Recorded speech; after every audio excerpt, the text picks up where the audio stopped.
Hello বন্ধু, cooking with Anusuya চ্যানেলে আপনাকে অনেক অনেক স্বাগত। আজকে আমি ভীষণ মজার ক্ষীরসা ভরা তালের পাটিসাপটা পিঠার রেসিপি নিয়ে চলে এসেছি। আশা করছি ভালো লাগবে, আর এটা খুবই সহজে ঝটপট বানিয়ে নিতে পারবে যে কেউ। আর হ্যাঁ বন্ধু, আপনি যদি আমার চ্যানেলকে এখনও সাবস্ক্রাইব করে না থাকেন তাহলে প্লিজ সাবস্ক্রাইব করে দেবেন, পাশে থাকা বেল আইকনকেও প্রেস করে দেবেন, যাতে নতুন ভিডিও দেওয়ার সাথে সাথে নোটিফিকেশন আপনার কাছে চলে যায়। তো চলুন শুরু করি। প্রথমে আমি ক্ষীরসা তৈরি করে নেব। এর জন্য ওভেন অন করে পাত্র বসিয়ে দিয়েছি, আর এটা লো ফ্লেমেই তৈরি করব। এর জন্য পাত্রের মধ্যে দিয়ে দিলাম 1 কাপ লিকুইড দুধ, 1/4 কাপ পাউডার দুধ, আর 2 চামচ চালের গুঁড়ো। সমস্ত উপকরণগুলোকে এবার স্প্যাচুলা দিয়ে ভালো করে মিশিয়ে দিতে হবে। ভালো করে এভাবে মিশিয়ে দেবেন, আর ওভেনের ফ্লেমটা অবশ্যই লো ফ্লেমে এটা কুক হবে। 1/4 কাপ চিনি দিচ্ছি, আর 1/4 চা চামচ এলাচ গুঁড়ো, দেশি ঘি দিলাম 1 চামচ, তালের রস দিচ্ছি 1/2 কাপ। তালের রসটা একটু ঘন তাই 1/2 কাপ, আর যদি পাতলা হয় তাহলে আর একটু বেশি দিতে পারেন।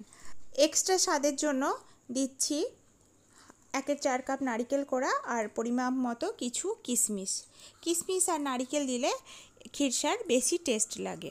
এর মধ্যে কিছু কাজু বাদামের টুকরোও দিতে পারেন, আমি এখানে দিইনি। তো এবার ভালো করে নাড়াচাড়া করে এটাকে মিশিয়ে নিতে হবে। মাঝে মধ্যে দলা পেকে গেলে স্প্যাচুলা দিয়ে এটাকে ভেঙে দিতে হবে, আর সাইডে লেগে গেলে ভালো মতো চেঁচে নিতে হবে। এবার আরও 1 কাপ লিকুইড দুধ নিয়ে অল্প অল্প করে দিয়ে মিশিয়ে নিচ্ছি। এবার মিশাতে নাড়াচাড়া করতে হবে, আর খুব ধৈর্য সহকারে এটাকে কুক করতে হবে। ক্ষীরসাটা রেডি করতে হবে, আর লো ফ্লেমেই করতে হবে। তো দেখুন আমার মেশানো হয়ে গেছে দুধটা।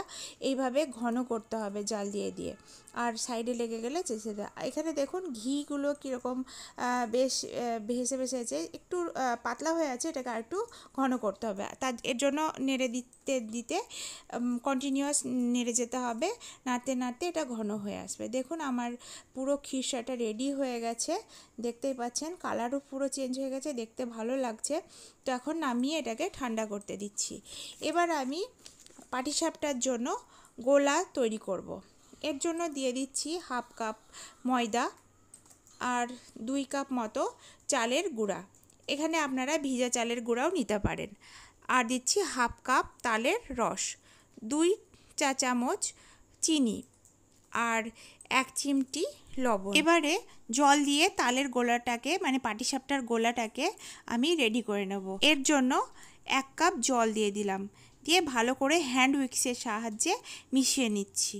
যে কোনো স্প্যাচুলা, হাতা, চামচ, যে কোনো জিনিস দিয়ে আপনারা মিশিয়ে নিতে পারেন।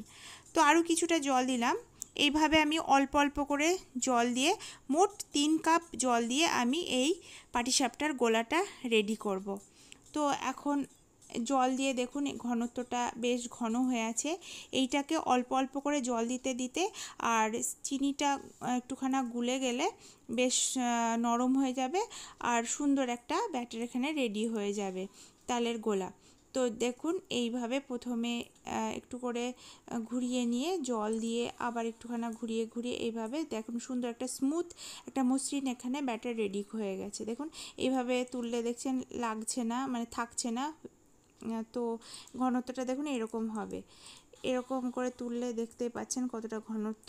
তো এটা হলেই সঠিক পাটিসাপটার যে গোলা সেটা, এটা পুরোপুরি আমার রেডি হয়ে গেছে। এখন পাটিসাপটাগুলো চলুন ভেজে নিই।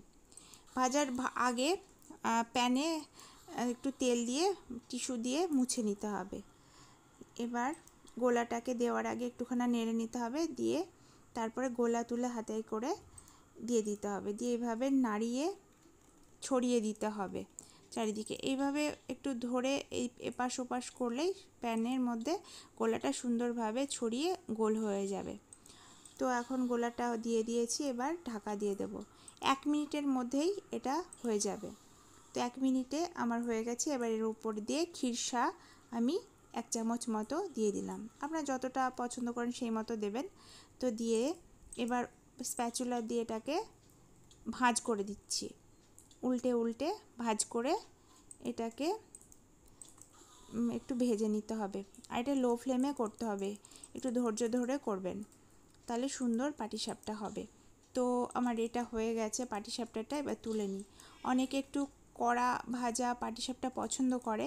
তো চলুন আর একটা পাটিসাপটা ভাজা দেখিয়ে দিই কড়া করে কিভাবে ভাজে।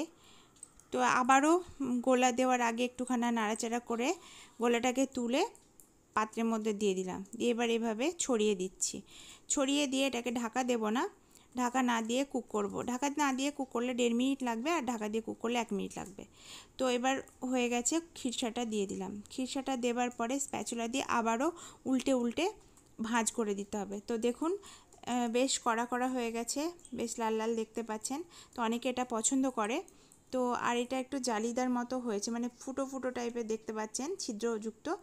মানে ওই বারবার করে ব্যাটারটাকে নাড়াচাড়া করলে এরকম মানে হাওয়া ঢুকে গেলে এরকম হয়ে যায়। তো এটাও ভালো লাগে খেতে, বেশ কড়া কড়া এরকম ছিদ্রযুক্ত। তো আমার সমস্ত পাটিসাপটাগুলো আমি এখন ভেজে তুলে নিয়েছি। আশা করছি আমার এই খিরসা ভরা তালের পাটিসাপটা পিঠা আপনাদের পছন্দ হয়েছে আর বাড়িতে তৈরি করে ফেলবেন। ভালো লাগলে লাইক, কমেন্ট, শেয়ার, সাবস্ক্রাইব করে আমার পাশে থাকার অনুরোধ রইল। তাহলে বন্ধু, আবারও একটি নতুন রান্নার সঙ্গে দেখা হচ্ছে। তো ততক্ষণে দেখতে থাকুন আর আমার সঙ্গে থাকুন। ধন্যবাদ।